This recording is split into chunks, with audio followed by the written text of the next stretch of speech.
Hey guys, welcome back to the Foolish Show. Of course, I am Foolish Phil. Two stories happened yesterday, and I just wanted to give you a few of my thoughts. One basketball, one football. Let's start with the football one. The unexpected, the bombshell one. I was totally shocked when I saw that Bryce Underwood flipped his commitment from Michigan to LSU. Now, this has been speculated about. Michigan really tried to get him in. Supposedly a $10 million NIL package was crafted just for him.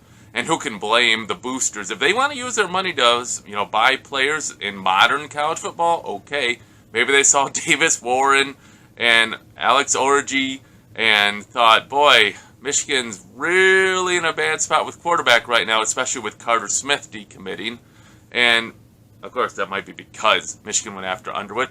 But all of a sudden, Michigan was able to flip Bryce Underwood, and totally shocking to me. I wouldn't think he would come here, and in modern college football, I don't really like it, to be honest. I'm the traditionalist. I'm the one that was all about the players wanting to play for the university for 3 to 4 years, basically. Maybe they would grad transfer and go somewhere else. That would be fine. But you had to graduate. Then you could transfer where you wanted. The old school rules. I get it. I know things change. But now it seems that people just sadly follow the money, right? You hear stories about people who they're leaving. They're sitting out the rest of the year, the season of football, because they didn't get what they thought they were promised. Nothing's put in writing.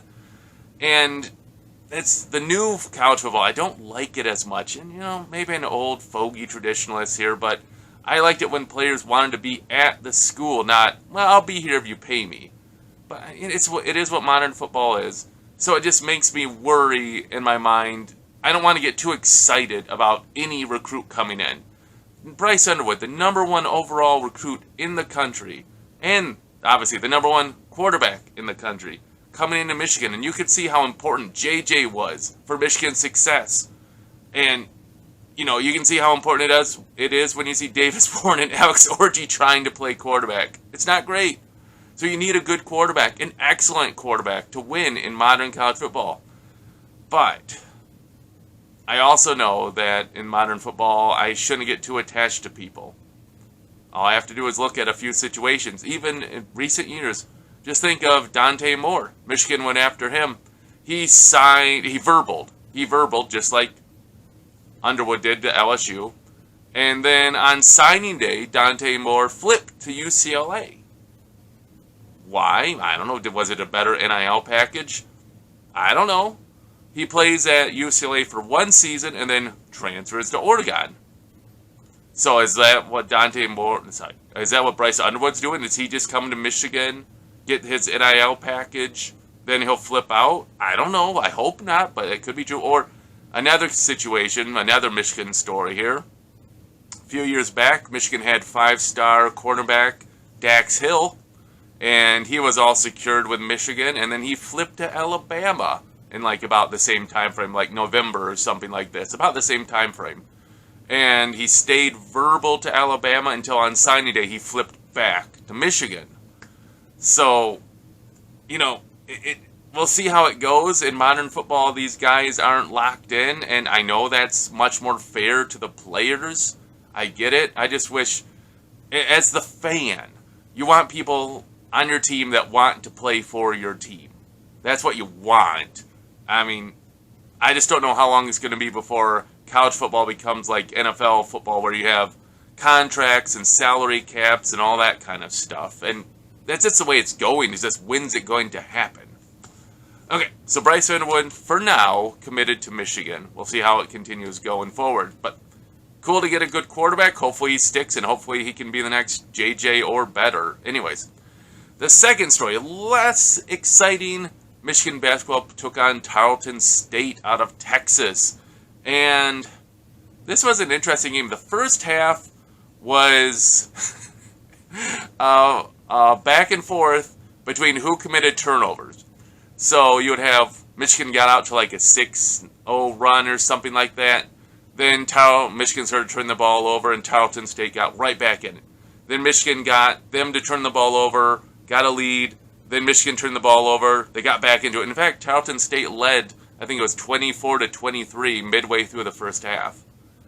But after that, Michigan controlled the ball a little bit better, and really they did for the whole game. I'll get to that in a minute. And from the end of the first half to about midway through, maybe 5 minutes or so into the second half, Michigan went on a 21-2 run, and they basically kept that lead for the rest of the game. It got trimmed down to like 13 points when Michigan was in one of their scoring droughts and such, but it never got down to into single digits. So it never really got threatening. But there was, like, I think in the second half, a good 5 minutes or so where Michigan didn't score a point. Luckily, Tarleton State wasn't scoring much either.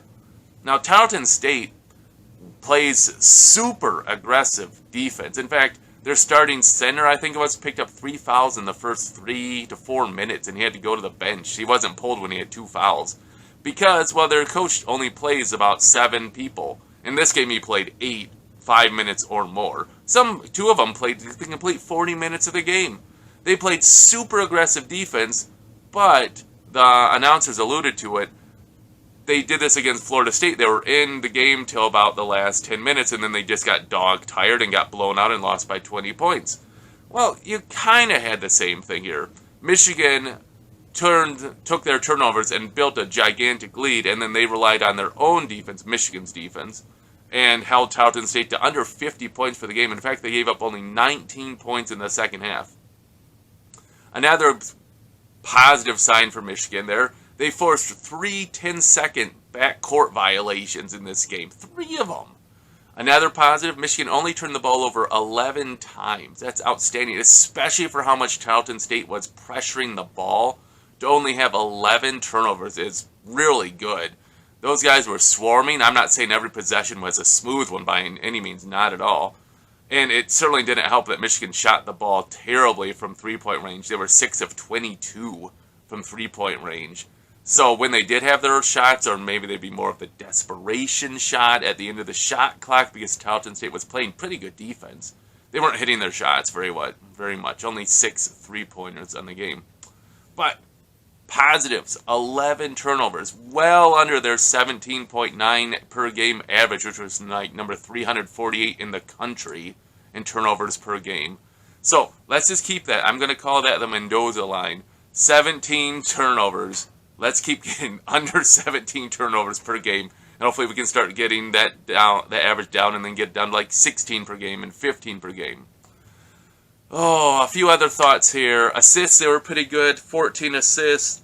Free throws, I know one of you commenters talked about free throws being a concern. They started off really good. I think they were like 10 of 12, 12 of 14.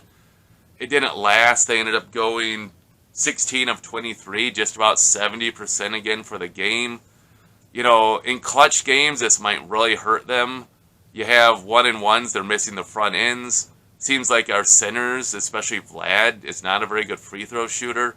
Again, he's struggling. I know he got a few points in there, not too much. But he's missing bunny layups. It's like he gets the ball down there and he just like rushes. He's a 7-footer and he just can't seem to lay the ball in. I not being 7 foot tall, I don't know how hard it is to go up and dunk the ball. But I think he could do that. But he's struggling with finishing the plays. So there's still a lot to work on.